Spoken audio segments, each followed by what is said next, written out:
से श्री सद्गुरु महाराज की जय। श्री सद्गुरु महाराज की जय। श्री सद्गुरु महाराज की जय। इस पावन स्थल पर सादर उपस्थित अर्चनीय वंदनीय मुदमंगल में साधु समाज के श्री चरणों में कोटि शरणमन। परम आदरणीय सत्संग प्रेमी महानुभावों, पूजनीय माताओं तथा भक्तिमती बहनों, अभी हम लोगों ने श्री रामचरितमानस सार सटीक का पाठ श्रवण किया है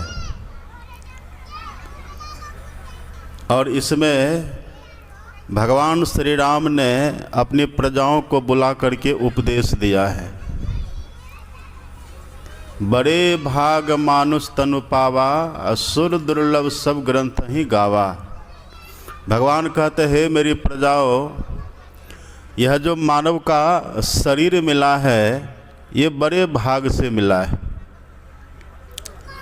और आपने पाठ में यह भी सुना, भगवान कहते हैं आकर 4,84,000। आकर का अर्थ होता है खान। भगवान कहते हैं 4 खान है, अंडज पिंडज उष्मज अंकुरज, और इन चारों खानियों में भगवान कहते हैं 1,84,000 अर्थात 84 लाख प्रकार का शरीर है, 84 लाख योनियाँ हैं। 4 खानियाँ हैं और 84 लाख योनियाँ हैं।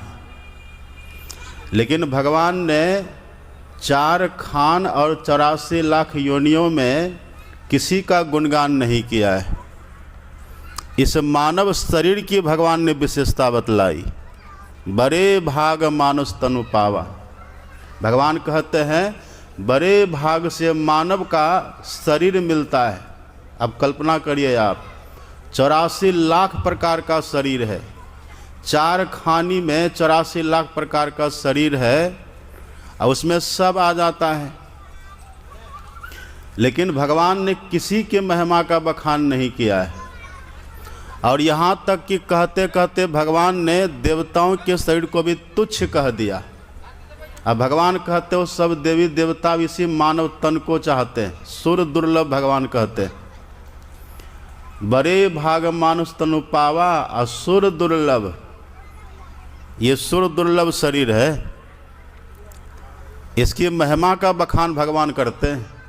अब कारण क्या है, और भी क्या सब कारण इसके भीतर में है।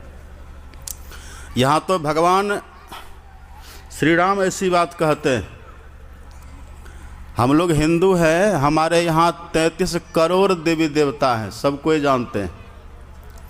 33 करोड़ है देव, एक ही है महादेव जिसको भगवान शिव कहते। देवों के देव महादेव भगवान शिव वही हैं। भगवान शिव ने कहा आखिर कारण क्या है, इसकी जो इतनी महिमा है इस मानव तन की, आखिर इसका कारण क्या है। तब भगवान शिव ने कहा देहस्था सर्व विद्याश्च अध्यस्था सर्व देवता अध्यस्था सर्व तीर्थानि गुरुवाक्य न लभ्यते। भगवान शिव कहते इसकी खासियत देखिए कितनी है, इसकी विशेषता कितनी है। दुनिया में जितने तीर्थों का नाम हम लोग सुनते हैं वो सब तीर्थ इसी देह के भीतर में है। और जितने देवी देवता दुनिया में हैं, भगवान शिव का तो सभी देवी देवताओं का वास भी इसी शरीर में है। और जितने तरह की विद्याएं हैं वो सब विद्या भी इसी देह के भीतर है, सब कुछ इसी के भीतर है।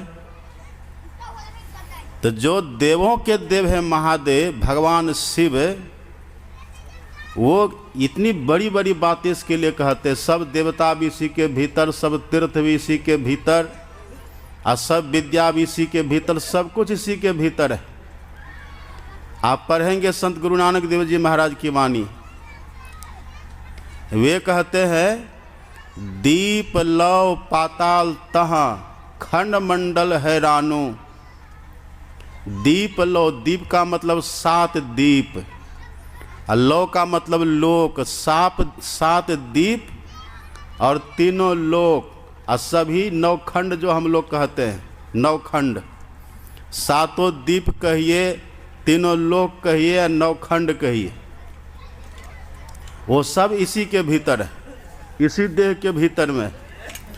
इतना भी कहने से जब गुरु नानक को संतोष नहीं हुआ, तब ये कह देते सब किछु घट में ही, अब बाहर ना ही। जो कुछ आप दुनिया में देखते सुनते हैं सब इसी के भीतर में, इस शरीर के भीतर में सब कुछ है, इसके बाहर कुछ है ही नहीं है। एक संत और हुए, संत दरिया साहब बिहारी, वे कहते हैं दरिया तन से ना ही जुदा, और सब किछु तन के माय। इस शरीर से बाहर तो दुनिया में कुछ है ही नहीं, जो कुछ हम बाहर देखते हैं वो सब इसके भीतर है। लेकिन अभी कुछ पता चल रहा है हम लोगों को। राम भगवान जो कहते हैं बड़े भाग मानुष तनु पावा, ये शरीर है, मानव का शरीर है, इसकी विशेषता क्या है? यही खासियत है, सब देवता इसी में, सब तीर्थ इसी में, सब विद्या इसी में। यहाँ तक कि संत गुरु नानक कहते हैं इसी में ईश्वर परमात्मा भी है। इस गुफा में अखुट भंडारा, अतिसु बिचु बस हरि अलख अपारा, इसी में हरि परमात्मा भी है। सब कुछ इसी के भीतर है, यही इसकी खासियत विशेषता है। लेकिन हम लोगों को कुछ दिखता है अभी, न कोई देवता का दर्शन होता है, न कोई तीर्थ को इसके भीतर हम लोग देखते हैं, और न किसी विद्या को हम लोग देखते हैं। कोई कहते 14 विद्या, कोई कहते 64 विद्या, कोई विद्या इसके भीतर नहीं दिख रही है, और सब कुछ है इसके भीतर में ही। आखिर दिख क्यों नहीं रहा? कारण क्या है? इसका कारण बस इतना ही है, भगवान यही कहते बड़े भाग मानुष तन पावा। मानव का तन तो हमको मिल गया, लेकिन मानवता हमको नहीं मिली। ये सब जिनको इस देह के भीतर में दिखे, उसी में सच्ची मानवता आती है। ये सब जिसको अपने भीतर में दिखे, इसी में देह में, इसी देह में रह करके जो देवी देवता का भी दर्शन करे, इसी देह के भीतर रह करके जो सभी तीर्थों का भी दर्शन करे, और सब विद्या भी जिनके पास हो, इसी देह के भीतर रह करके, वही वास्तव में सच्चे मनुष्य होते हैं। अभी तो बस मानव का तन मिला है, लेकिन मानवता भी हमारे भीतर नहीं आई है। भगवान शिव कहते सब देवता इसके भीतर रहते हैं, हम देवी देवता खोजने के लिए बाहर में जाते हैं। सब तीर्थ इसके भीतर में रहते हैं, और हम सभी तीर्थों में स्नान करने के लिए, तीर्थ सेवन करने के लिए बाहर बाहर जाते रहते हैं। इसके भीतर एक बार खोज करके देखिए। इसके भीतर जब हम खोजेंगे, खोजने का प्रयत्न करेंगे, देखने का दर्शन करने का प्रयत्न करेंगे, तब हमारी मानवता शुरू हो जाएगी। अभी तो हम बाहर बाहर खोजने चले जा रहे हैं, बाहर बाहर देखने जाते हैं। इस देह के भीतर सब देवी देवता है, ये देह मंदिर के समान है, इसके भीतर नहीं खोज करके बाहर के जो मंदिर में खोजने जाते हैं वह भी ठीक है, उससे पुण्य होता है। बाहर के तीर्थों में जाने से, बाहर के मंदिरों में जाने से पुण्य होता है, और उसी पुण्य से फिर ये सत्संग मिलता है, और सत्संग मिलने के बाद ये सब ज्ञान होता है। ये सब ज्ञान प्राप्त करके जो भीतर की यात्रा शुरू कर दे, तब मानवता आती है। अभी देखिए बाहर में जो हम लोग मंदिर बनाते हैं, कहीं पर राम भगवान का मंदिर बनाते हैं, कहीं पर कृष्ण भगवान का मंदिर हम लोग बनाते हैं। बाहर का भी जो मंदिर हम लोग बनाते हैं, बाहर के मंदिरों में आप देखेंगे, हम लोग जाते हैं पूजा करने के लिए, तो बाहर के मंदिरों में लोग फल फूल चढ़ाते हैं। बाहर में जो मंदिर बनाते हैं ना, वहाँ फल फूल जा कर के चढ़ाते हैं। इसी तरह से ये जो मानव का शरीर हमारा है, भगवान शिव जो कहते इसके भीतर सब देवी देवता रहते हैं, तो यह भी तो मंदिर की तरह हो गया। अपने द्वारा बनाए गए मंदिर में तो हम फल फूल चढ़ाते हैं, और जो मंदिर भगवान का बनाया हुआ है, इस देह को अपने से कोई बना लीजिएगा। वही भगवान कह रहे थे, कबहु करी करुणा नर देहि देत ईस बिनु हेतु स्नेही।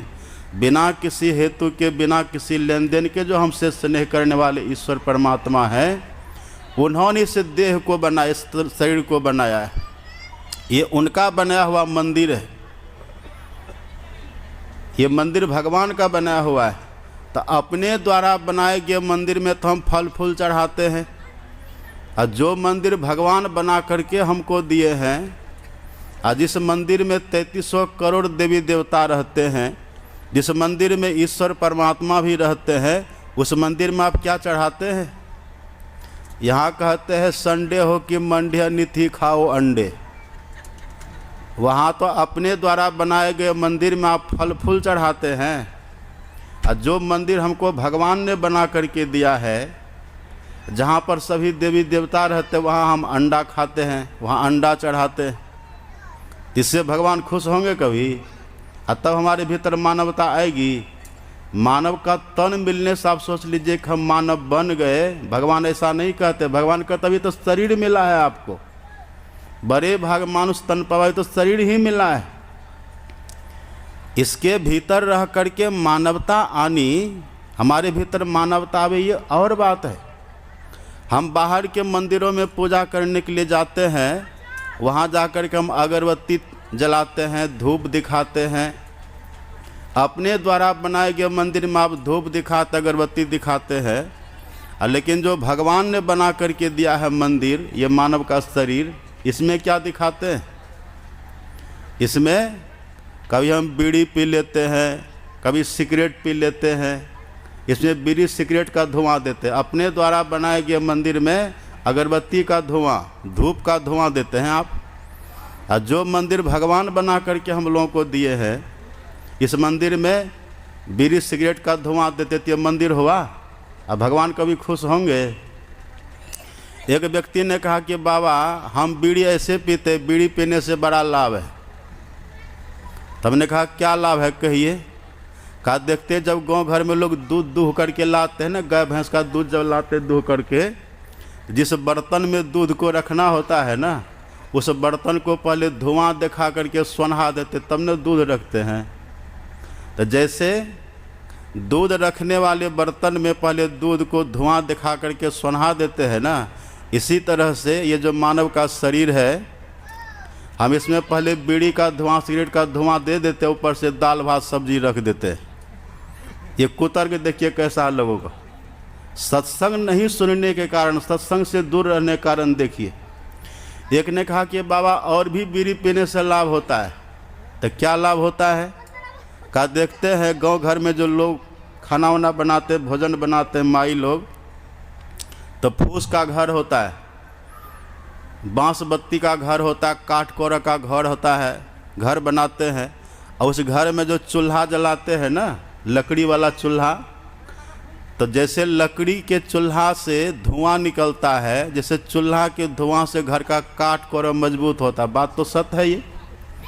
अब लकड़ी का घर बनाइए, वहाँ जलाइए चूल्हा, तो देखिए चूल्हा के धुआं से घर का लकड़ी काठ कोरा मजबूत हो जाता है। तो व्यक्ति कहता बाबा जैसे चूल्हा के धुआं से घर का काठ कोरा मजबूत हो जाता है ना, इसी तरह से बीड़ी के धुआं से, इसी तरह से बीड़ी के धुआं से छाती की हड्डी मजबूत होती है, इसलिए न बीड़ी पीते हैं। ये सब कुतर्क है। आपको पता है बीड़ी के धुआं से, सिगरेट के धुआं से बोन कैंसर, हड्डी में कैंसर पकड़ लेता है, फेफड़ा जल जाता है, आंत जल जाती है। कितना खतरनाक ये सब है।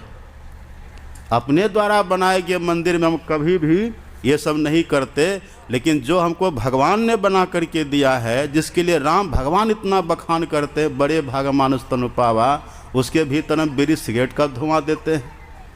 कैसे मानवता आएगी हमारे भीतर? ये सब मानवता नहीं है। मानवता है क्या?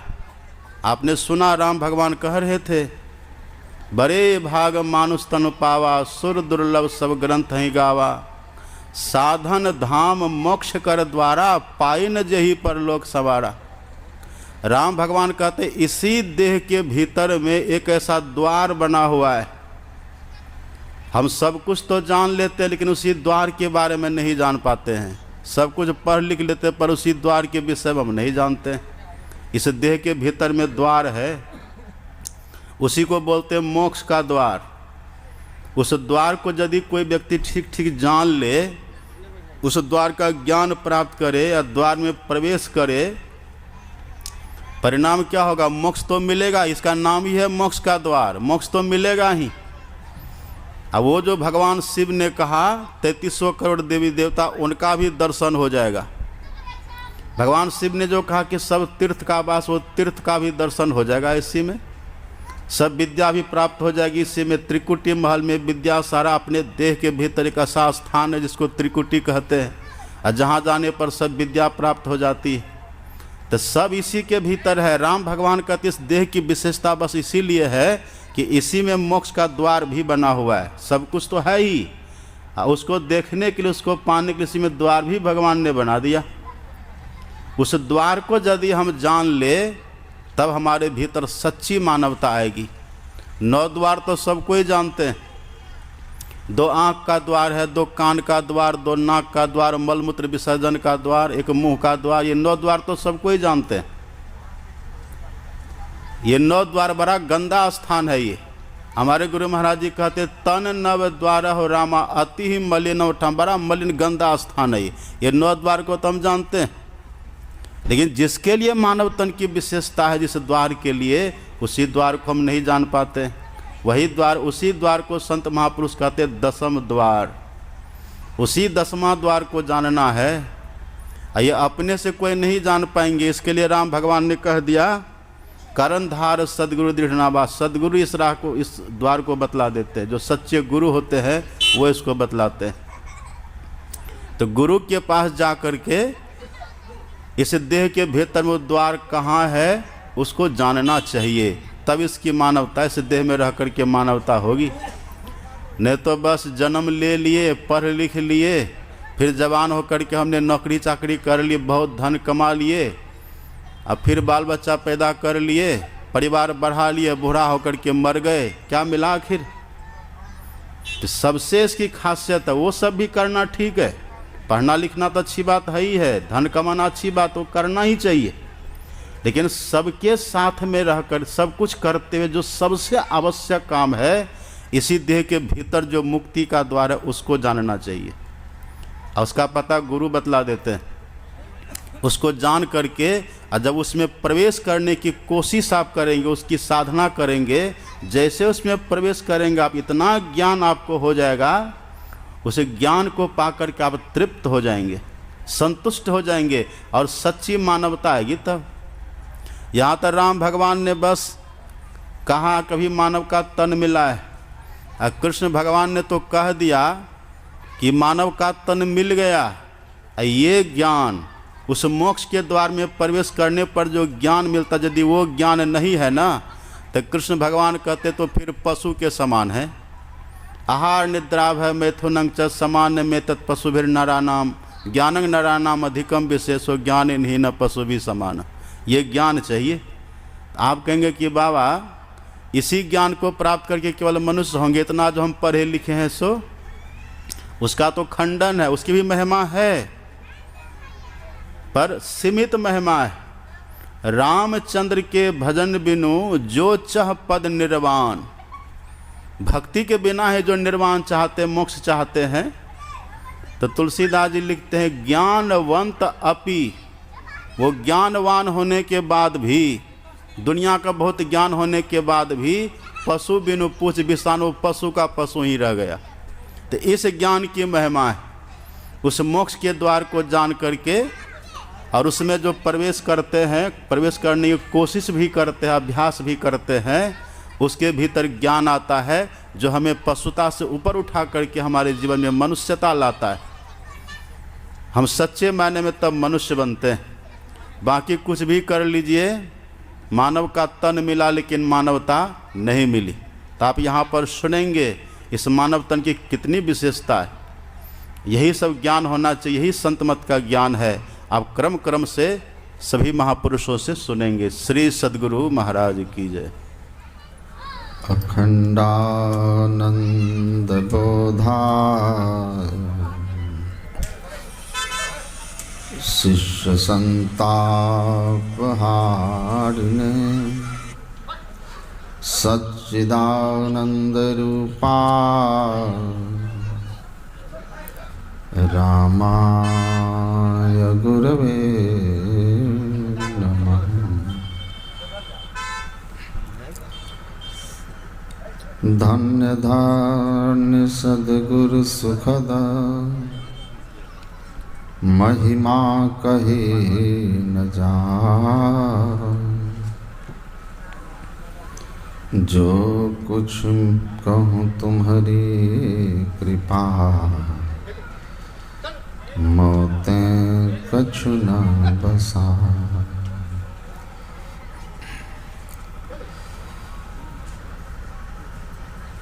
मंचासीन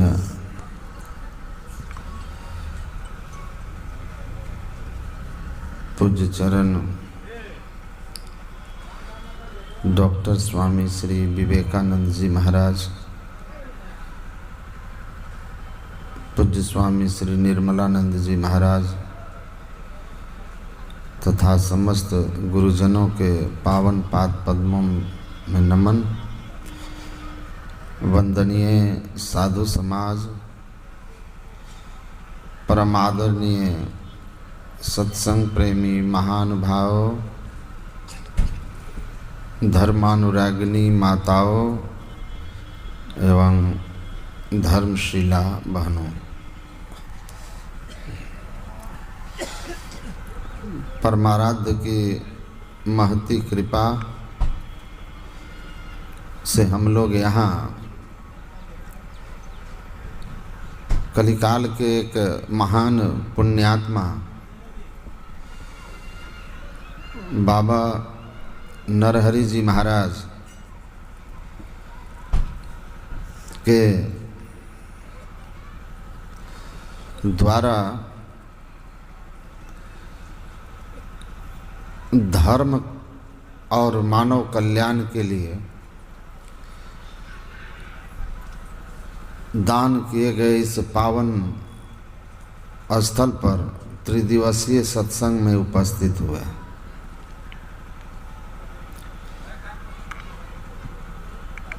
बड़ा सुंदर और मनोरम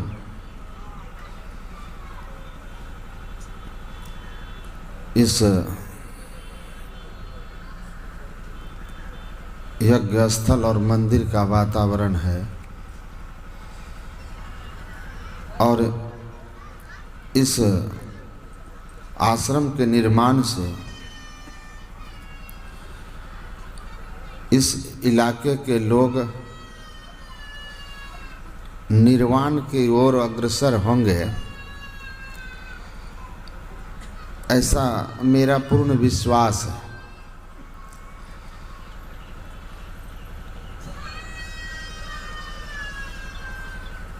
संतमत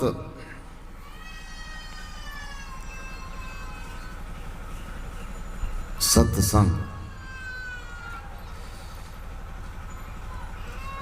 इसके संबंध में आप लोग प्रातः भी सुने होंगे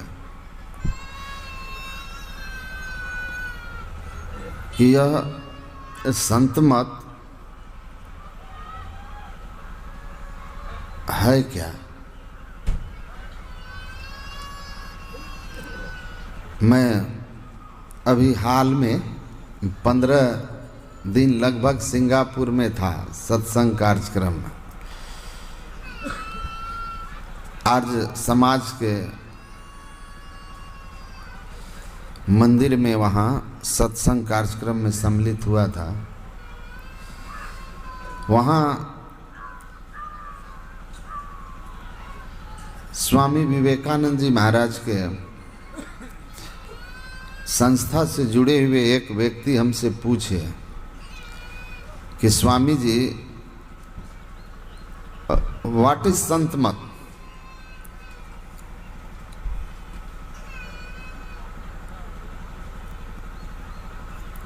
संतमत क्या है? तो मैंने उनसे कहा, स्वामी विवेकानंद की संस्था वेदांत का प्रचार करती है। वेदांत वेदों का अंतिम भाग, जिसको ज्ञान कांड कहते हैं। वेद 4 हैं। सबसे पुराना प्राचीनतम ग्रंथ दुनिया का ऋग्वेद है।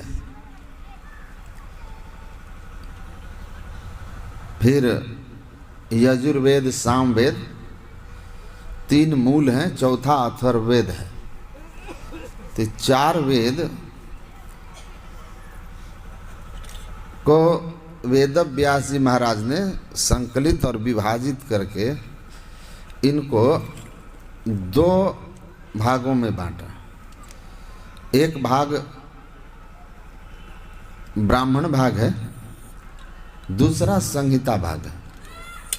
तो जो ब्राह्मण भाग है उसमें यज्ञ, याग, कर्मकांड का वर्णन है और उनका संस्कार स्वर्ग का है।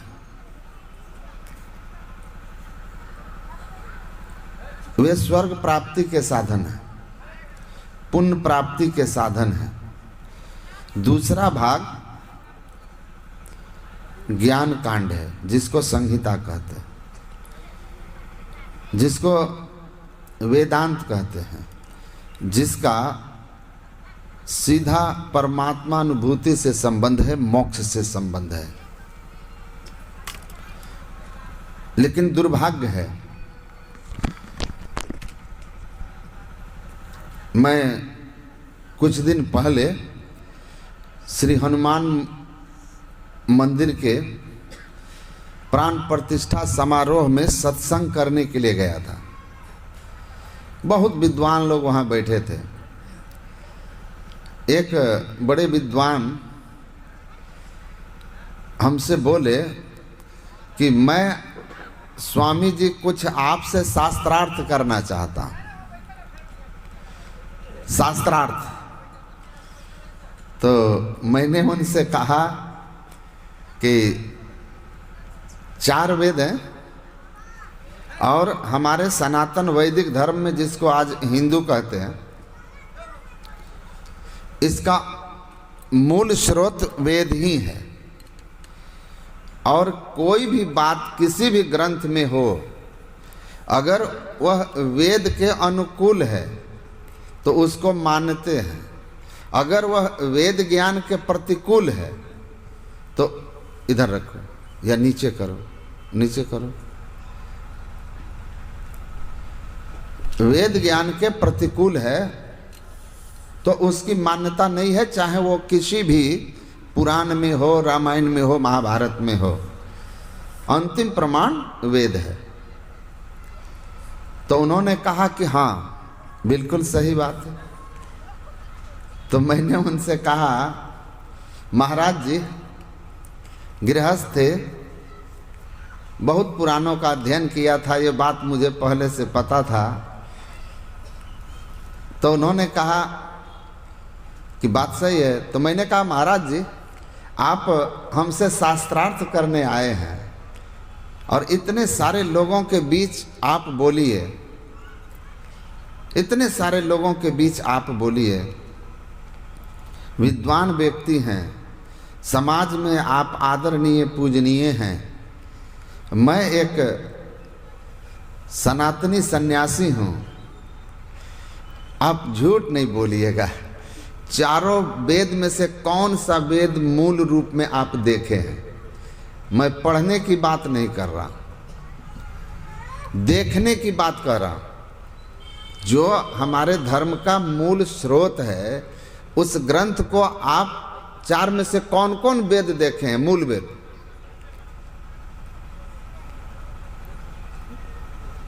पढ़ना तो बाद की बात है।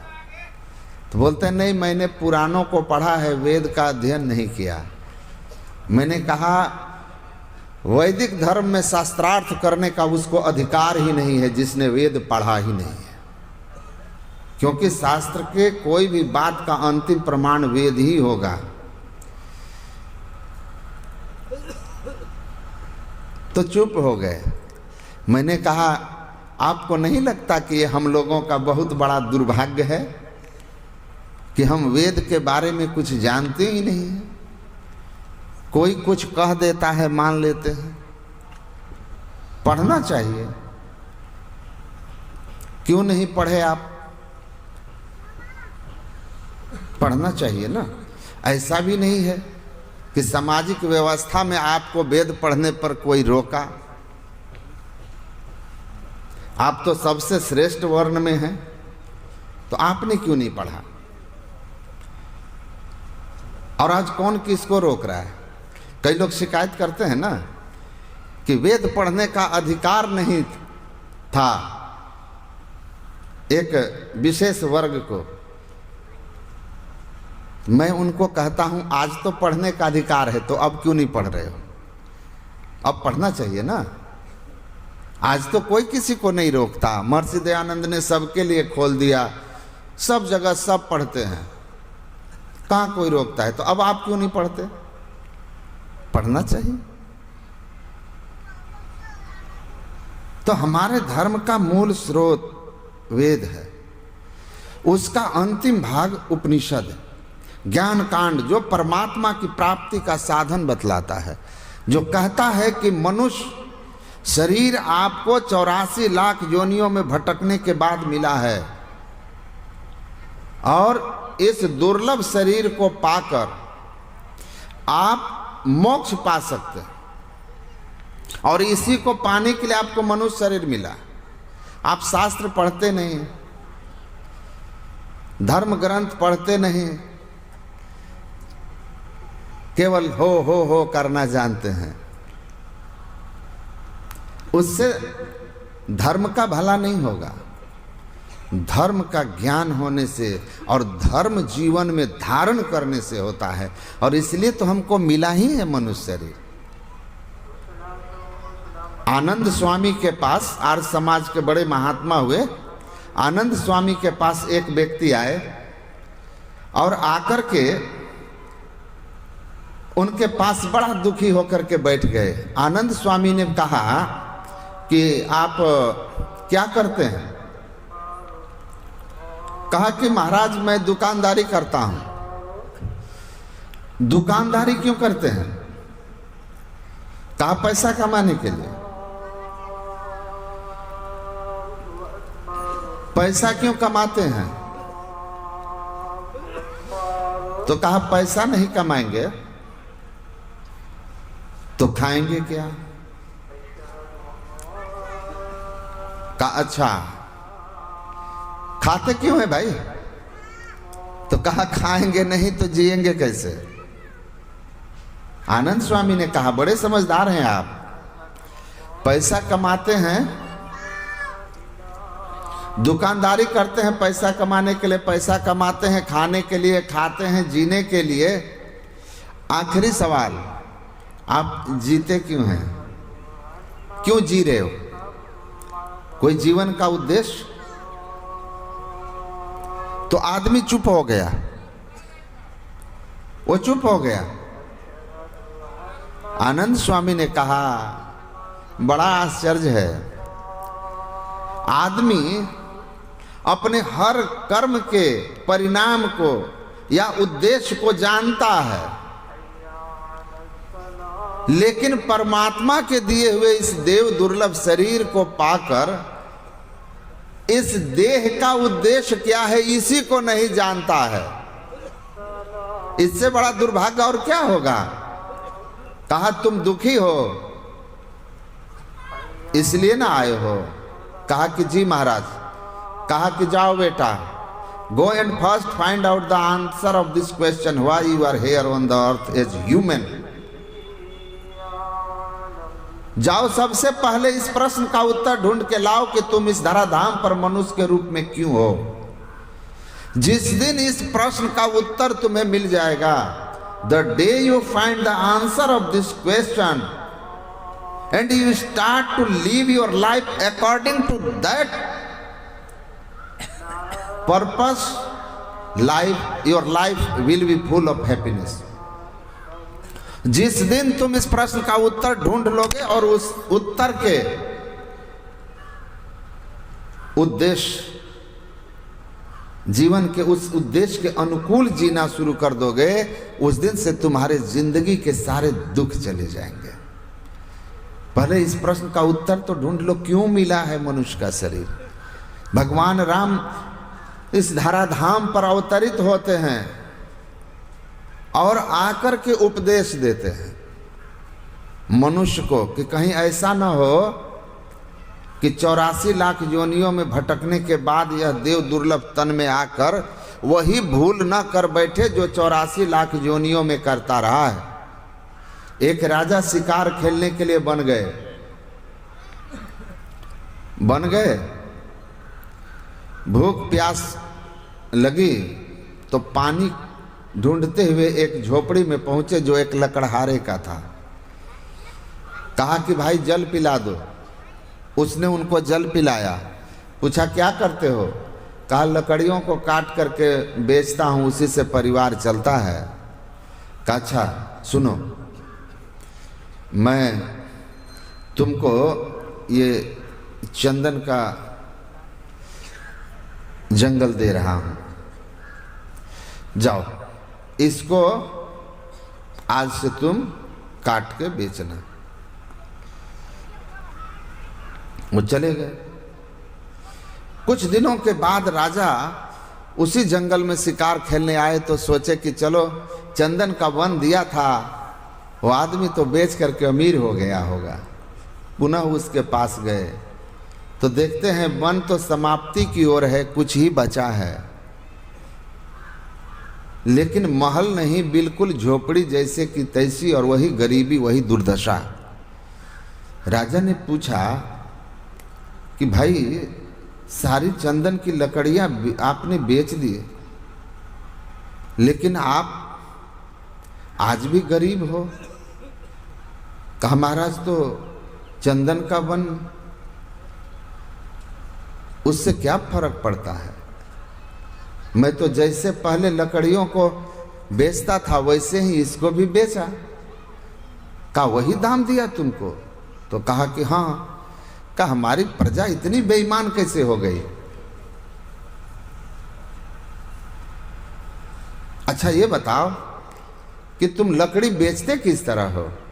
कहा महाराज लकड़ी को काटता हूँ, उसको जलाकर, अर्ध जलाकर कोयला बनाता हूँ, उसके बाद ले जाकर के बेचा करता हूँ।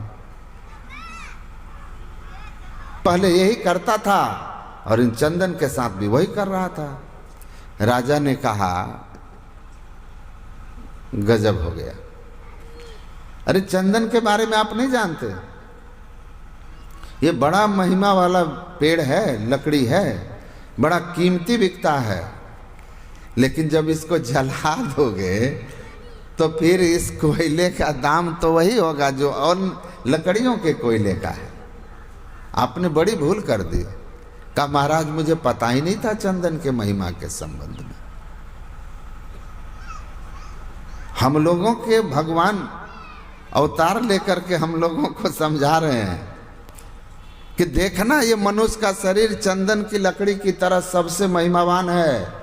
कहीं इसको भी 84 लाख योनियों में जो किए हो ना, पशु पक्षी कृमि आदि के योनि में भर में बहुबार हो, विभिन्न योनियों में रह कर के आपने जो किया है, कहीं वही काम इस योनि में भी मत करने लगना और जीवन को वही लक्ष्य बना लेना जो अभी आप सुन रहे थे। भगवान कृष्ण कहते हैं आहार निद्रा भय मैथुनम च समान में तत्पशु भिन्नानाम।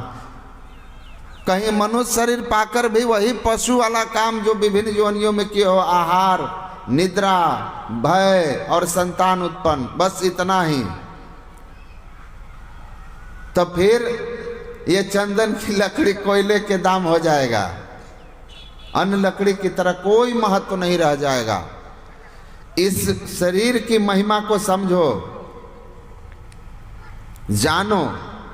भगवान जनाने आए हैं कि देव दुर्लभ शरीर में हो, तुम्हारे अंदर में भगवान कहते हैं कि बड़ी सुंदर व्यवस्था है, साधन धाम मोक्ष कर द्वारा पाई न जेहि परलोक संवारा।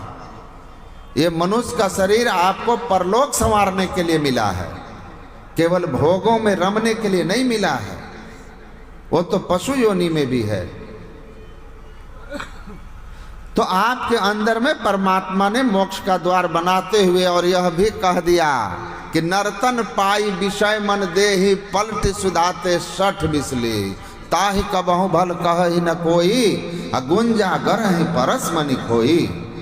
भगवान कहते हैं कि मनुष्य शरीर पाकर जो विषयों में केवल मन लगाता है, विषय जानते हैं, आंख से जो देखते हैं ना उसको रूप विषय कहते हैं।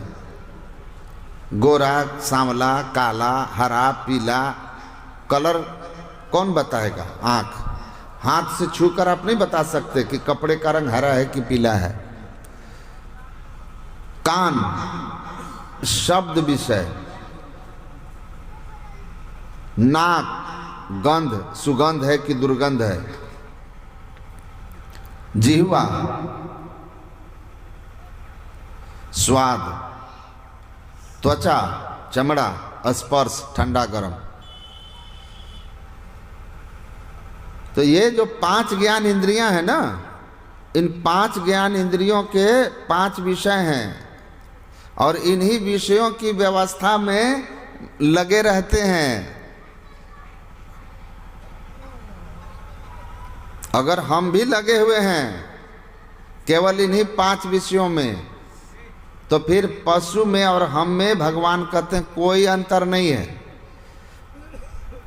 और भगवान शिव की तो वाणी पढ़िएगा ना, उन्होंने तो भोग विषय भोग में रमने वाले, मांस मछली अंडा शराब में अपने जीवन को गंवाने वालों के लिए बड़ा खतरनाक बात कहा। अगर किसी को बुरा लगे तो भगवान शंकर से जाके झगड़ लीजिएगा, वो तो समझा रहे हैं हम लोगों को। कहते हैं आत्मार्थे पर प्राणान हिंसाद स्वादु फलेप्सया गृध्र व्याघ्र श्रृंगालश्च राक्षसश्च समस्तु स। ये आप महाभारत गीता प्रेस के 6म खंड का पृष्ठ संख्या 5550, उसमें यह प्रसंग है। माता पार्वती को भगवान शिव ने कहा है कि मनुष्य शरीर पाकर के जो मांस मछली अंडा दारू जीवन का यही लक्ष्य बना लिया, इसी में रम रहा हो, वो मेरी नज़र में गृध्र व्याघ्र श्रृंगालश्च राक्षसश्च समस्तु स। वह गिद्ध है, बाघ है, राक्षस है और सियार है। और हे देवी समस्तु स, इससे भी कुछ हो नीच तो कहा जा सकता है। ये हम नहीं कह रहे, धर्मशास्त्र कहता है।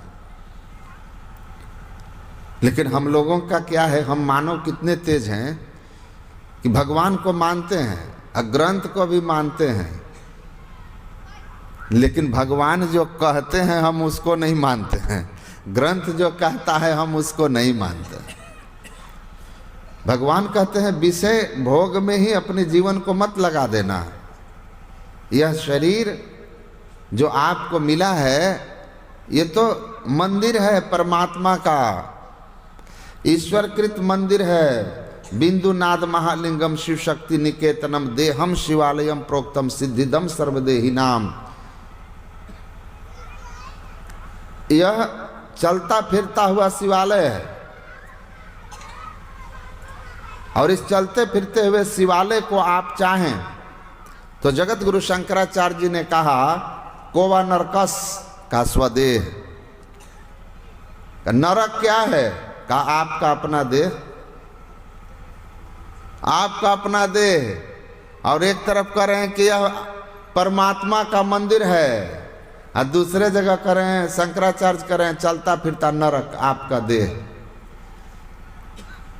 अब बताइए, कहते हैं शंकरम शंकराचार्यम केशवम बादरायणम सूत्र भाष्य कृतो वंदे भगवंतो पुनः पुनः ईश्वर गुरुरात्मेति मूर्ति भेद विभागिनो व्योमवत व्याप्त देहाय श्री दक्षिणामूर्तये नमः।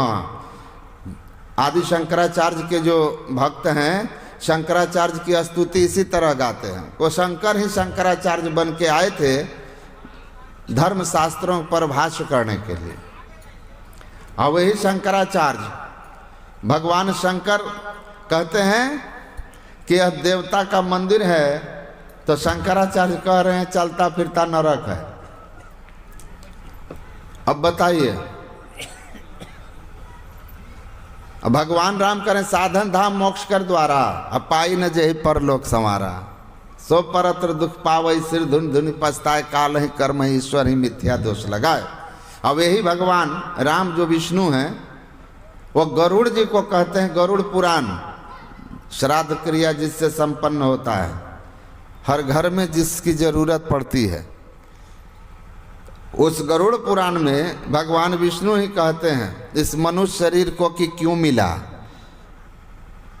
अनित्यानि शरीरानि विभवो नैव शाश्वतः नित्यं सन्निहितं मृत्यु कर्तव्यो धर्म संग्रह सोपान भूतम मोक्षस्य मानुष्यम प्राप्त दुर्लभम यस्तारयति पापानं आत्मानं तस्मात् पाप तरोत्र का सत्संगश्च विवेकश्च निर्मलम न द्वयम यश नास्ति नर संध कथम न स्याद मार्गः। भगवान कहते हैं गरुड़ जी सुनिए, इस दुर्लभ मनुष्य शरीर को पा करके जो मानव शरीर मोक्ष में जाने की सीढ़ी है, मोक्ष समझते हैं, उस स्थिति को प्राप्त कर लेना जहां जाकर के फिर जन्म मरण के चक्र में न आए, जिसको भगवान श्री कृष्ण ने कहा न तत्र भास्ते सूर्यो न शशांको न पावकः यद गत्वा न निवर्तन्ते तद्धाम परम मम, कि जहां जाकर जीव को फिर दुखमय संसार में कर्म के बंधन में बंध करके भोगने के लिए नहीं आना पड़ता है, हमेशा के लिए सुखी हो जाता है। मेरा वो परम धाम मोक्ष है, मोक्ष की स्थिति है। भगवान विष्णु कह रहे हैं मोक्ष के मार्ग, गुरु वही भगवान राम कह रहे हैं कि साधन धाम मोक्ष करी द्वारा पाई न जेहि परलोक, मोक्ष जो नहीं संवारा, मोक्ष का द्वार होते हुए भी उसका कितना बड़ा दुर्भाग्य है। भगवान विष्णु कह रहे हैं गरुड़ जी मोक्ष की सीढ़ी से युक्त है यह मनुष्य का शरीर, जो उस मोक्ष की सीढ़ी पर नहीं चढ़कर मुक्ति का साधन किया उससे बड़ा पापी और कोई नहीं है। क्योंकि जिस शरीर से परमात्मा को पाया जा सकता था, अब परमात्मा को पाकर संत भगवंत अंतर निरंतर नहीं की अवस्था में जाया जा सकता था, ईश्वर को जान करके ईश्वर बना जा सकता था। सो जानहि जहि देहु जनाई जानत तुम ही हो जाई। महर्षि वाल्मीकि भगवान श्री राम को कहते हैं आपको जानने वाला आपसे भिन्न नहीं रहता, आप ही हो जाता है। तो जिस शरीर को पाकर के परमात्मा बना जा सकता था, उस शरीर को पाकर के आप कीड़े मकोड़े की जोनियों की में पुनः चले गए, संसार के भोगों में रम करके और आत्मोन्नति, आत्मा को मुक्ति में परमात्मा का दर्शन कराने के लिए मोक्ष का साधन नहीं किया। तो कहते हैं फिर आपसे बड़ा पापी और कौन होगा। जहां से ईश्वर बना जा सकता था वहां से कीड़ा बन गए। तभी तो व्यास स्मृति में वेद व्यास जी ने कहा कि ये जो मनुष्य का शरीर है इसकी महिमा को समझो। क्रीमयः किम न जीवंती भक्षन्ति परस्परम परलोका विरोध है न यह जीवती स जीवती। कहते हैं अपने शिष्यों से कि अरे कीड़े मकोड़े भी जन्म लेते हैं, एक दूसरे को मार करके खाते हैं। अगर मनुष्य शरीर में आकर भी तुम्हारे जीवन का खाना पीना सो जाना यह काम है पशु समाना, अगर यही जीवन का लक्ष्य है तो फिर तुम्हारे मनुष्य होने का क्या अर्थ है।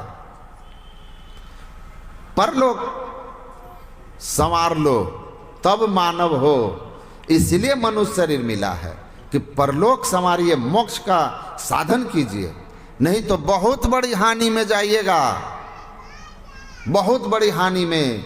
कई चेद वेदिदत सत्यमस्ति न चेदिया वेदिन महति विनष्टि ही। वेद भगवान कहते हैं कि इस दुर्लभ मनुष्य शरीर को पाकर के जिसने परमात्मा को जानने का प्रयास नहीं किया वह बहुत बड़ी हानि में जाएगा। अब बड़ी हानि क्या है?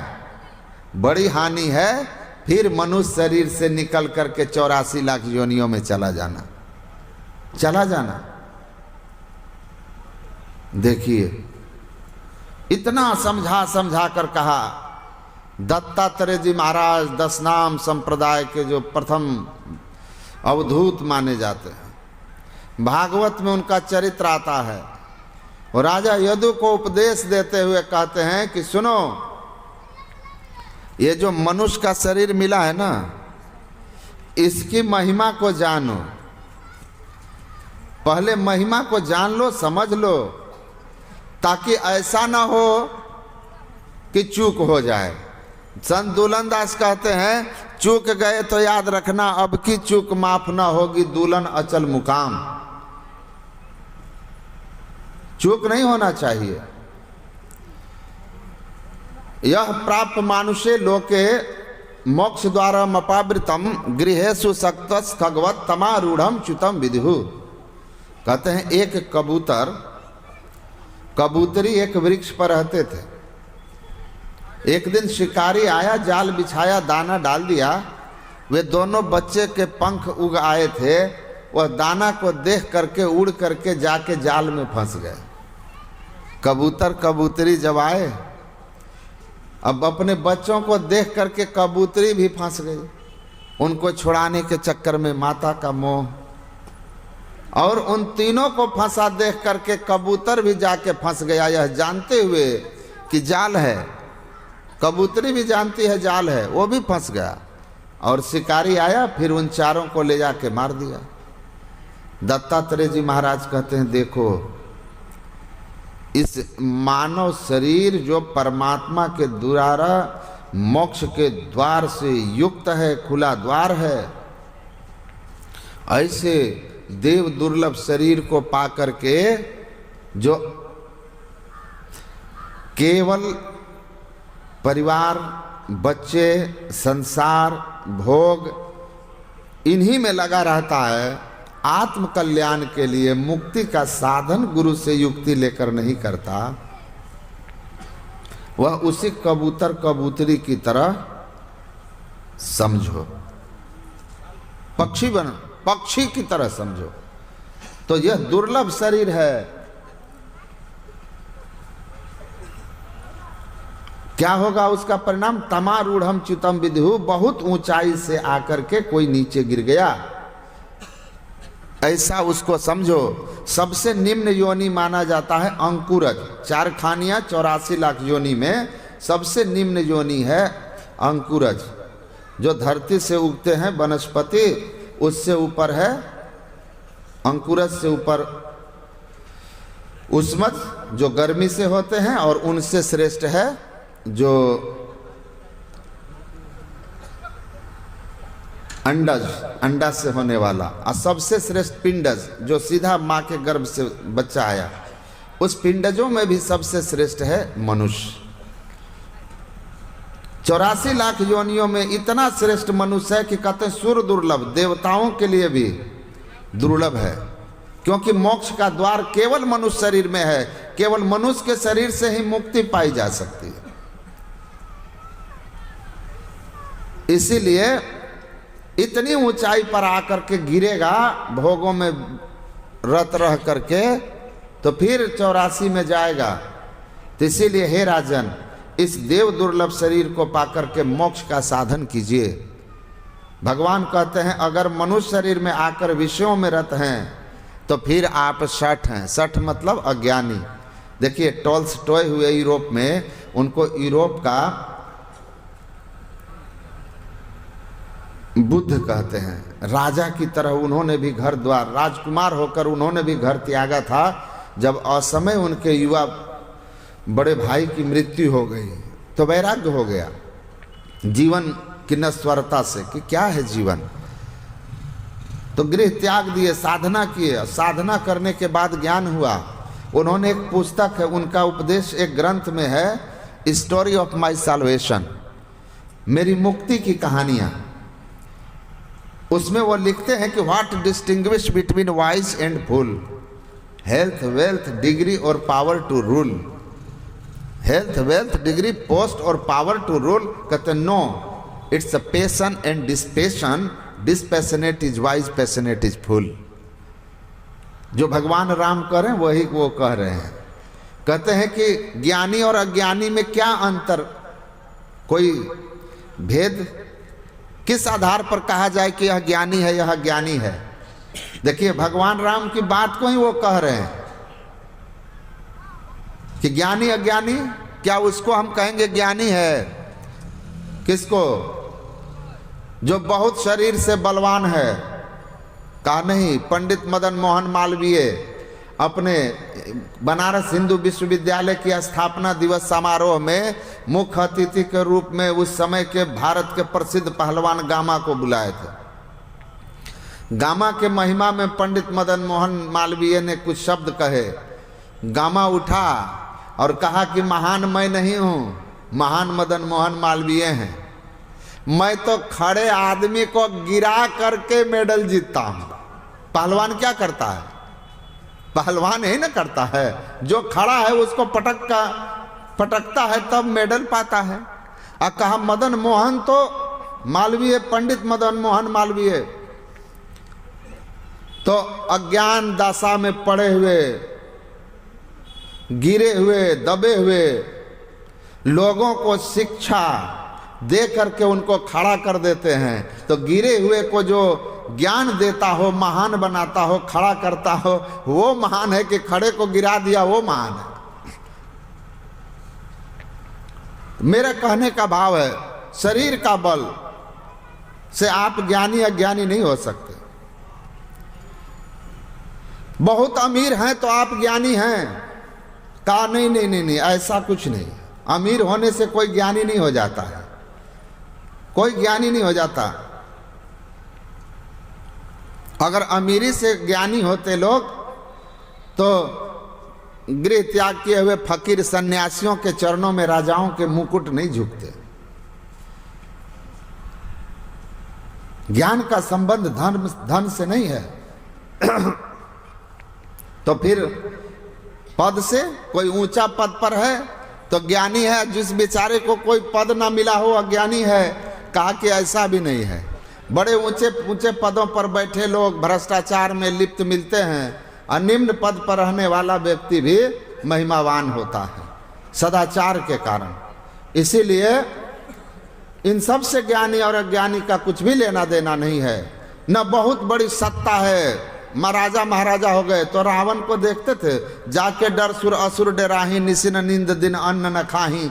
जिस रावण के चरण में शनि बैठा हुआ था, चरण के नीचे शनि को रखते थे, इंद्र से पानी भरवाते थे। उस रावण को भी ज्ञानी नहीं कह सकते, उसको तो मनुष्य भी नहीं, लोग राक्षस कहते हैं, क्योंकि महिष खाए और मदिरा पाना। तो ज्ञानी कौन है? बस उन्होंने कहा जो मानव तन पा करके मानव जीवन के लक्ष्य को समझ लिया है और उस लक्ष्य की ओर बढ़ गया। मनुष्य जीवन का लक्ष्य भोगों की बहुलता नहीं है, बल्कि निर्विषय परमात्मा की प्राप्ति के लिए परमात्मा की भक्ति है, जो अपने आप को झूठ, चोरी, नशा, हिंसा और व्यभिचार जैसे पाप कर्मों से अलग करके और नित्य नियमित संसार के कर्म का, संसारिक कर्तव्यों को ईमानदारी से निर्वाह करता हुआ सत्संग ध्यान करता है, आत्म कल्याण का साधन करता है। कहते हैं वास्तव में वही केवल ज्ञानी है। और यही बात भगवान राम कहते हैं। इसी ज्ञान का वेद वेदांत प्रमाणित संतों के महान ज्ञान को सदगुरु महर्षि में ही परमहंस जी महाराज ने संसार में प्रचारित करने का काम किया, ताकि लोग अपने धर्म को समझें, अपने ग्रंथों के मर्म को समझें कि क्या हमारा वेदांत कहता, क्या हमारा वेद और उपनिषद, क्या हमारे संत इस धराधाम पर हम मनुष्यों के कल्याण के लिए कह के गए। आप ठीक ठीक धर्म का आचरण करेंगे, धर्म के मर्म को समझकर, तो आपका जीवन भी सुखद हो जाएगा और आप समाज के लिए, राष्ट्र के लिए, परिवार के लिए एक विशेष एसेट होइएगा, महान पुरुष होइएगा, पूज्य होइएगा। तो महिमा मनुष्य शरीर की समझिए और इस जीवन के लक्ष्य को परलोक संवारने में लगाइए, नहीं तो सिर धुन धुनी पछताए, सिर धुन धुन कर पछताइएगा, दूसरे को दोष लगाइएगा, उससे कोई फर्क नहीं पड़ेगा। बोलिए श्री सद्गुरु महाराज की। और स्पष्ट प्रवक्ता डॉक्टर स्वामी विवेकानंद जी महाराज,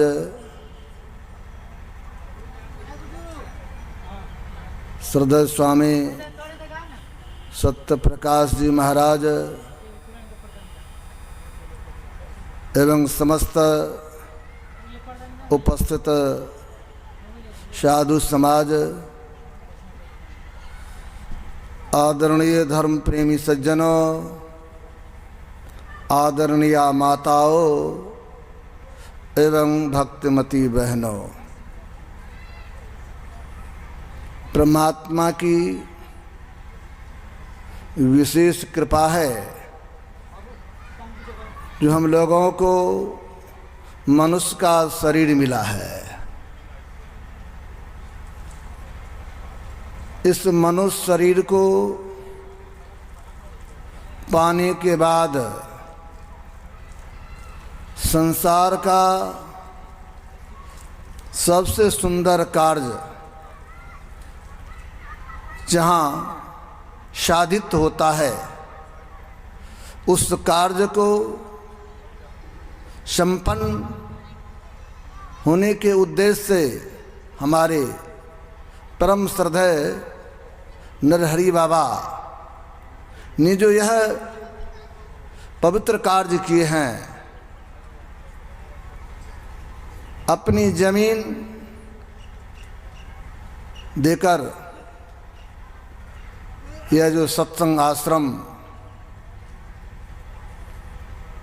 बनाए हैं, बहुत उत्तम काम इन्होंने किया है। क्योंकि इस जगह परमात्मा प्राप्ति करने के लिए लोग आएंगे। लोग यहाँ पर आकर भगवान की चर्चा करेंगे। हमारे वैदिक सनातन धर्म की जो मर्यादा है, उस मर्यादा को स्थापित करने का प्रयास किया जाएगा, जिससे समाज में हो रहे धर्म की हानि को पुनः स्थापित किया जाएगा। इन्होंने बहुत उत्तम काम किए हैं। अभी हम लोग मर्यादा पुरुषोत्तम भगवान श्री राम के उपदेश को श्रवण कर रहे थे। भगवान श्री राम को हम लोग आदर्श महापुरुष कहते हैं। उनका जीवन का प्रत्येक क्षण, प्रत्येक क्रियाकलाप मानव मात्र के लिए अनुकरणीय और अनुसरणीय रहा है। प्रभु श्री राम का जब अवतार हुआ तो जिस तरह जनसाधारण घर के बच्चे चलते हैं, ठुमक ठुमक कर कदम रखते हैं अपने आंगन में, उसी तरह प्रभु श्री राम ठुमक ठुमक के चलते थे। उनके पिता श्री महाराज दशरथ और माता कौशल्या देखकर बहुत परमोदित होती थी। और वही प्रभु श्री राम और थोड़ा बड़े हुए तो समाज में किस तरह व्यवहार होना चाहिए, अपने माता पिता गुरुजनों के साथ कैसा व्यवहार होना चाहिए, तो भगवान श्री राम जब थोड़ा बड़े हुए तो सुबह सुबह उठते थे तो प्रातः काल उठ के रघुनाथा, मात पिता गुरु ना वही माथा। जैसे प्रभु श्री राम जगते थे तो माता पिता गुरुजनों को प्रणाम करते थे। देखिए कैसा आदर्श। और जब बड़े हुए गुरुकुल गए तो गुरु के साथ कैसा व्यवहार, वहाँ पर अपने सहपाठियों के साथ कैसा व्यवहार। और थोड़ा जब बड़े हुए तो विश्वामित्र जी महाराज इनको मांग के ले गए यज्ञ रक्षार्थ। और जब यज्ञ रक्षार्थ गए तो विश्वामित्र भी एक उनके गुरु थे। अब गुरु के साथ कैसा व्यवहार, तो भगवान श्री राम के बारे में लगे चरण चापन दो भाई। दोनों भाई अपने गुरुवर वेद व्यास विश्वामित्र जी महाराज के पांव दबाने लगे। अब जब पांव दबा रहे हैं तो गुरु प्रसन्न हुए, कहते ठीक है अब जाइए, अब आराम कीजिए, अब विश्राम कीजिए, हो गया आपकी सेवा। अब आपस में भाई के साथ कैसा व्यवहार हो, तो भगवान श्री राम जब शयन करने के लिए गए तो छोटा भाई का क्या कर्तव्य होता है ये भी दिखाया गया। वह भगवान श्री राम के पाँव को जब दबाने लगे, कुछ देर दबाया, तब भगवान कहते जाइए भाई, अब हो गया आपकी सेवा, अब जाइए। अब जरा विचार करें भाई के साथ कैसा व्यवहार, और साथ ही साथ और आगे बढ़े हैं तो मित्र के साथ कैसा व्यवहार, शत्रु के साथ कैसा व्यवहार, मतलब प्रत्येक जगह जो भी इन्होंने व्यवहार किया शास्त्र सम्मत हम लोगों के लिए अनुकरणीय और अनुसरणीय रहा। और जब राजा बने, एक राजा का क्या कर्तव्य होना चाहिए, भगवान श्री राम के राज्य के संबंध में कहा गया, उनके राज्य में किसी को किसी तरह का कोई कष्ट नहीं था। दैहिक दैविक भौतिक तापा राम राज्य में कछु नहीं व्यापा। कहते हैं भगवान श्री राम के राज्य में किसी को किसी तरह का कोई कष्ट नहीं था, सब सुखी थे, सब प्रसन्न थे। लेकिन प्रभु श्री राम सोचते हैं जब तक मैं हूँ, मेरी प्रजा मेरे साथ है, तो किसी को किसी तरह का कोई परेशानी नहीं है। लेकिन सब दिन संसार में नहीं रहेंगे, संसार से जाना होगा, और जाना होगा तो कहाँ जाना होगा, जाएंगे तो क्या परेशानियां होगी। और फिर शरीर अगर छूट गया, प्रभु का भजन नहीं किया, तो कहीं मनुष्य शरीर के अलावे और दूसरे शरीर में जाना पड़ जाए तो कितना कष्ट होगा। इसीलिए एक दिन प्रभु श्री राम सभा बुलाए। सभा में गुरुजन पुरुजन जितने थे सबको बुलाए, और बुलाकर सबों से कहने लगा, जब मैं आपको कुछ बात कहने के लिए जा रहा हूँ, अगर ये उचित हो, शास्त्र सम्मत हो, तो आप इनको माने, नहीं तो बीच ही में भय बिसरा कर मुझे रोक दें। अब देखिए प्रभु श्री राम का कैसा आदर्श है। और उन्होंने तब जो प्रजा को उपदेश किया था, उसी उपदेश का पाठ अभी आप लोग श्रवण कर रहे थे। बड़े भाग मानुष तन पावा, सुर दुर्लभ सदग्रंथ ही गावा, साधन धाम मोक्ष करि द्वारा, पाय न जही परलोक समारा। ये जो मनुष्य का शरीर है, देखने में साधारण सा लगता है, लेकिन यह मनुष्य का शरीर सभी शरीरों में उत्तम है। विज्ञान के छात्र भी पढ़ते हैं,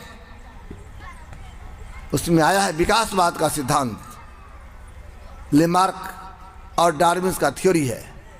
वे लोग भी कहते हैं जब पहले यूनिसेल के प्राणी बना, मतलब पहला उदाहरण देता है एमीबा बना, अब यूनिसेल से विकास किया, मल्टीसेल वाले बन गए, और मल्टीसेल बनते बनते सबसे विकसित जीव ये मनुष्य शरीर है, इसको पाया।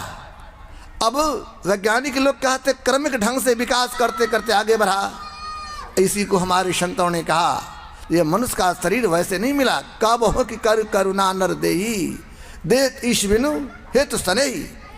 जब हम और सब शरीरों में गया, और सब शरीर में जाकर कष्ट को भोगा, हमारे कष्ट को देखकर, हमारे दुख को देखकर प्रभु गर्वित हो गए, और उनकी कृपा हो गई। जब उनकी कृपा हो गई तो यह मनुष्य का शरीर मिल गया। ये मनुष्य का शरीर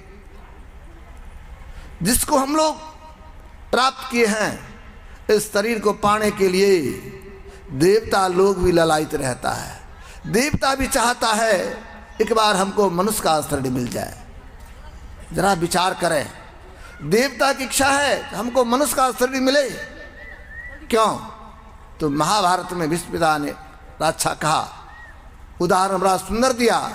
कहा गया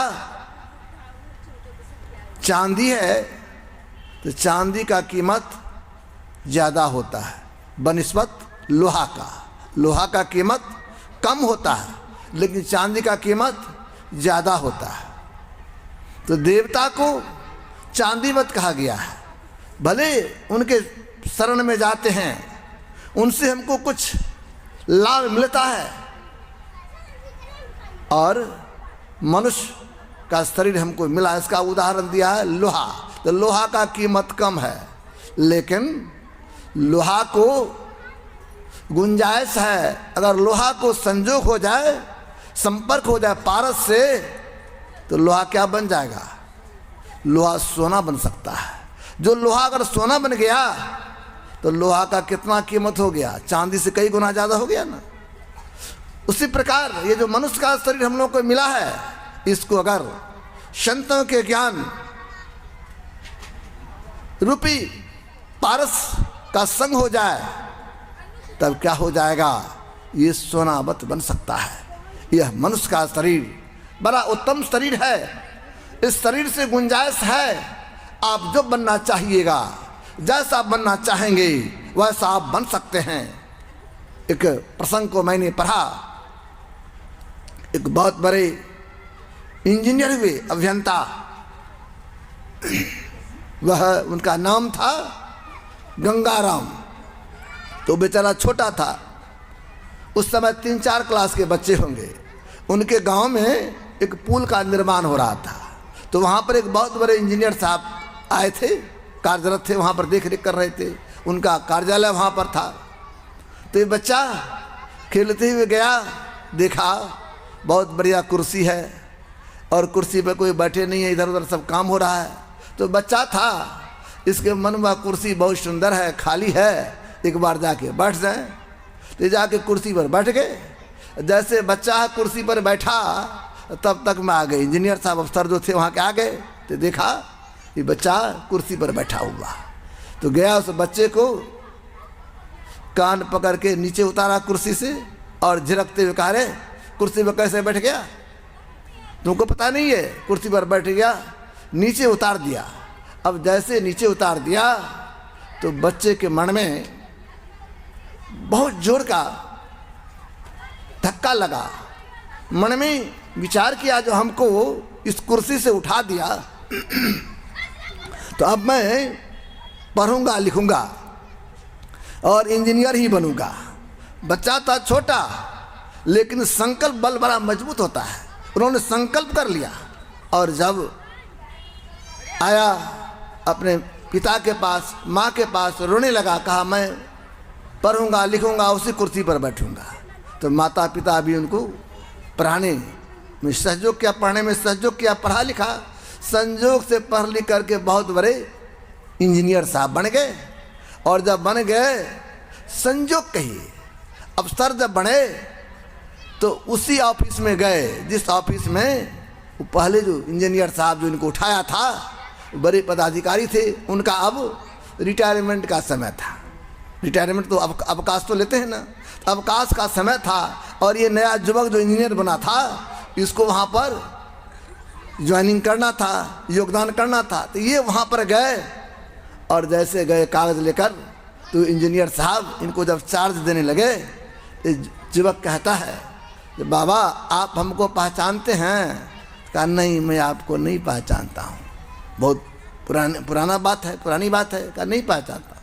कहा देखिए, मैं वही बालक हूँ जिसको आपने कुर्सी पर से उतार दिया था, और मैं संकल्प किया तो आज यहाँ तक पहुँच गया। तो इंजीनियर साहब के आँख में आंसू आ गया। कहा बेटा तुमने बहुत बड़ा काम किया है, तो यहाँ पर आ गया है। तो उसका था बालक गंगाराम का टेक। बालक गंगाराम का टेक कहने का मतलब वो छोटा बच्चा है, मन में संकल्प किया तो बहुत बड़ा इंजीनियर बन गया। लेकिन हम लोग संकल्प करेंगे, अगर परमात्मा भजन करेंगे मनुष्य शरीर को पाने के बाद, जानत तुम ही हो जाइए। अगर परमात्मा भजन करेंगे, परमात्मा को प्राप्त कर लेंगे, तो परमात्मा को जानकर परमात्मवत हो जाएंगे।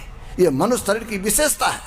मनुष्य शरीर से ये संभव है, दूसरे शरीर से ये संभव नहीं है। और सब शरीर से तो और सब काम होता है, बड़ा अच्छा का खाना पीना सो जाना, ये तो काम है पशु समाना जी। पशु भी आहार लेता है, पशु भी सोता है, पशु के भी बाल बच्चे होते हैं, और हम मानव हैं। और मानव भी सिर्फ इतना ही करे, खाना पीना सो जाना ही करें, तो पशु से कम है कि पशु से ज़्यादा है। मनुष्य का शरीर अगर मिला है तो मानव का जो कर्तव्य होना चाहिए, मानव का जो धर्म होना चाहिए, उसको करने की आवश्यकता है।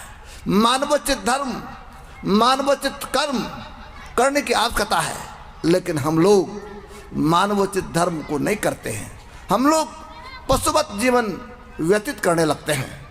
इसीलिए भगवान श्री राम ने कहा, इतना सुंदर शरीर मिला है तो परमात्मा भजन करो, नहीं तो रोना पड़ेगा। महाभारत का एक प्रसंग है, एक ब्राह्मण देवता बड़े ज्ञानी थे, बड़े विद्वान थे। संजोग से घर में उलझन हो गया, होता सबको घर में, बड़ी परेशानी हो गई। परेशानी हो गई तो पारिवारिक कलह से उब गया, और उब गया तो मन में हुआ इस शरीर से अच्छा है प्राणांत हो जाए तो सारे झंझट से मुक्ति हो जाएगी।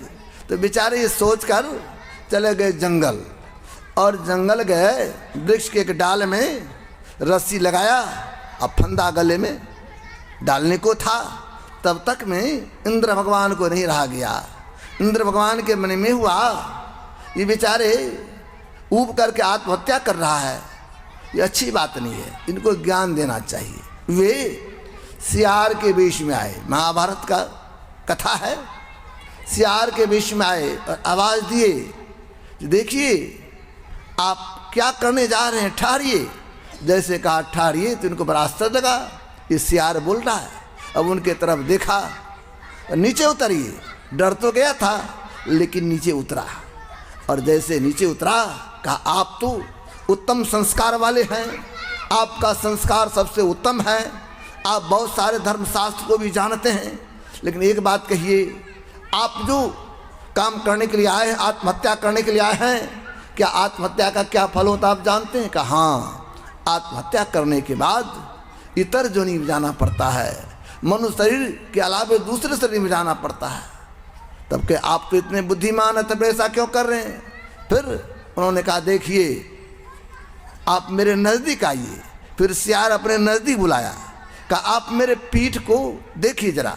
तो उनके पीठ पर देखा तो बहुत सारे घाव था, उधर से पीप निकल रहा था, उससे कीड़ा निकल रहा था।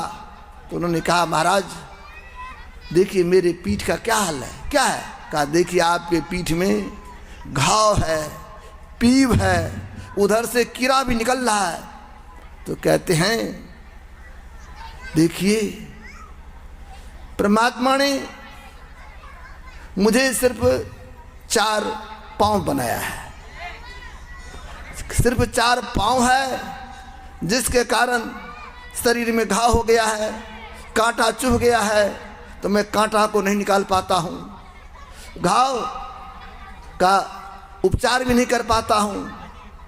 जरा विचार कीजिए, आप मनुष्य हैं, परमात्मा ने आपको 2 हाथ दिया है, 2 पाँव दिए हैं, मुंह में आवाज़ दिया है, बुद्धि भी दी है परमात्मा ने आपको, और आप जिस काम को करने के लिए आए हैं, आप आत्महत्या करने के लिए जा रहे हैं। कहीं आत्महत्या करने के बाद इसी शरीर को प्राप्त करना होगा, कहीं आप इसी शरीर में आ जाएंगे, तब कितनी परेशानी होगी। अब तो थोड़ी सी परेशानी है, अभी मनुष्य हैं तो उब गए, और आप आत्महत्या करने के लिए जा रहे हैं, कहीं सियार के शरीर में आ जाना पड़ेगा, तब क्या होगा, कितना कष्ट होगा। अब उनको ठोकर लगी, ज्ञान हुआ, कहा नहीं अब मैं आत्महत्या नहीं करूँगा। तो संतों ने कहा, ये जो मनुष्य का शरीर मिला है, ये शरीर बड़े भाग से मिला है, इस शरीर को पाने के बाद हमें परमात्मा भजन करना चाहिए। एक संत हुए पलटू साहब, उन्होंने बड़ा अच्छा कहा, नहीं मुख राम गाओगे, आगे दुख बड़ा पाओगे, राम बिन कौन तारेगा, पकड़ जमदूत जब मारेगा। अगर मृत्यु के समय जमराज आएगा पकड़ने के लिए, हमारे धर्मशास्त्र में आया है, जो संसार में शुभ कर्म करता है, पुण्य कर्म करता है, प्रभु का भजन करता है, तो वे जब मरने लगते हैं तो उनके लिए भगवान के दूत आते हैं, उनको भगवान के दूत ले जाता है। और जो व्यक्ति अशुभ कर्म करता है, पाप करता है, दूसरे को परेशान करता है, दूसरे जीव की हत्या करता है, तो वैसे व्यक्ति के लिए कहा गया कौन आएंगे? तो यमराज आएंगे। और जब यमराज ले जाता है तभी हमारे श्रद्धेय स्वामी सत्यप्रकाश जी महाराज कर दे गरुड़ पुराण की चर्चा। गरुड़ पुराण को पढ़ेंगे तो बहुत सारे नरक की चर्चा उसमें है, बहुत तरह के नरक है, उसमें बहुत कष्ट होता है, बहुत दुख होता है। तो समझिए अगर हम मनुष्य शरीर को प्राप्त किया है, अब परमात्मा भजन नहीं करते हैं, शुभ कर्म नहीं करते हैं, तो कहीं नरक जाना पड़ेगा। और नरक के दुख को भोगते हुए उनके सामने जब जाएंगे तो फिर पूछेगा आपको मनुष्य का शरीर मिला है, आपने संसार में जाके क्या किया? इसीलिए कहते पूछे धर्मराज जब भाई बचन मुख ना कही आई। जब धर्मराज पूछेंगे तो कोई आवाज मुंह से नहीं निकलेगा आपने क्या किया, आपने क्या किया? इतना सुंदर शरीर मिला है और इस शरीर को पाने के बाद अगर हम परमात्मा भजन नहीं करते हैं तो बड़ा कष्ट होगा, बड़ा दुख होगा। इसीलिए संतों ने कहा इतना सुंदर शरीर मिला है तो परमात्मा भजन करो। मनुष्य का शरीर में कहा गया है मोक्ष का मार्ग है, साधन धाम मोक्ष के द्वारा पाए न जही पर लोक समारा। सिर्फ मोक्ष का द्वार है ऐसी बात नहीं है। इस मनुष्य के शरीर में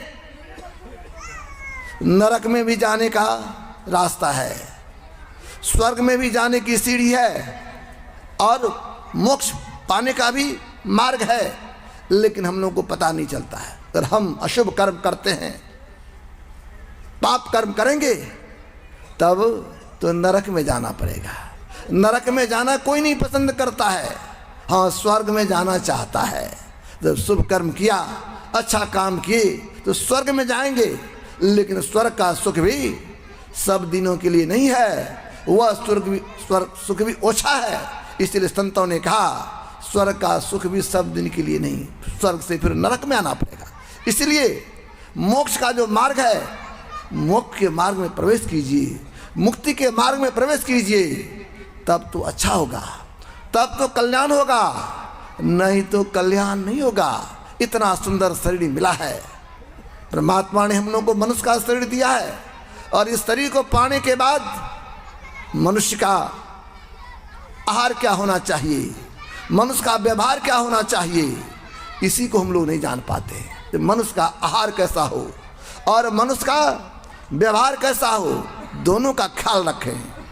इसीलिए आहार हमारे धर्मशास्त्र में आया है, अहिंसा परमो धर्म, अहिंसा सबसे उत्तम धर्म है। इसलिए अहिंसा धर्म का पालन करें तो बड़ा अच्छा होगा। एक बार राजा ने आदेश दिया, राजा एक सम्राट थे, उनके दरबार में बहुत सारे साधु महात्मा आए, तो राजा साहब उठ करके महात्मा को चरण छू के प्रणाम किया। तो उनके मंत्रियों ने कहा महाराज अब तो गजब कर दिया, अब राजा हो करके साधारण भिखारी साधु को क्यों प्रणाम किया, ये तो मर्यादा है ना, ऐसा नहीं होना चाहिए। तो राजा साहब ने कहा ठीक ठीक, चुप हो गए राजा साहब। लेकिन दूसरे दिन राजा साहब आदेश दिया कि भाई एक दुकान खोलो, उस दुकान में मनुष्य का जो खोपड़ी है, मुंडा, इसी का दुकान खोलो। अब दुकान तो खोल दिया, कीमत भी रख दिया। अब जितने क्षेत्र में मुर्दा था उनके मुंडे को लाया गया। अब उस रास्ते से लोग जाना बंद कर दिया, तो कहा भाई दाम आधा कर दो। आधा दाम किया तो भी लोग नहीं जा रहा, चौथाई किया तब भी नहीं जा रहा, कहा फ्री में दो, निःशुल्क बांटो, इसके बाद भी कोई नहीं ले रहा है। तब दूसरे दिन कहते हैं बकरे का जो मुंडा है इसका एक दुकान करो। जैसे दुकान किया तो खाने वाले से नंबर लगा दिया, हमको चाहिए हमको चाहिए हमको चाहिए, सब बिक गया। तो उन्होंने कहा, मंत्री साहब आप समझे, जिस सिर को मैं संतों के चरण में झुका रहा था, तो आपने कहा यह अनुचित काम किया। इस सिर का कोई कीमत है? मरने के बाद कोई पूछता इसको? मरने के बाद कोई नहीं पूछता। और बकरे का सिर जो है उनको तो लोग खोजता भी है, उनका तो काम भी होता है। इसीलिए मनुष्य शरीर जो मिला है, इस सिर का महत्व तो इसी में है, जो संतों के चरण में झुके, भगवान के चरणों में झुके, गुरुजनों के चरणों में झुके, माता पिता के चरणों में झुके, तब तो मनुष्य शरीर सार्थक होगा, और नहीं तो मनुष्य शरीर सार्थकता सिद्ध नहीं होगी। इसीलिए संतों ने कहा, इतना सुंदर शरीर मिला है तो परमात्मा भजन कीजिए। कब शरीर छूट जाएगा इसका ठिकाना नहीं है। आंख बंद होने में देर नहीं लगता है, तुरंत लोग चले जाते हैं। हंसते खेलते तुरंत लोगों का आंख बंद हो जाता है।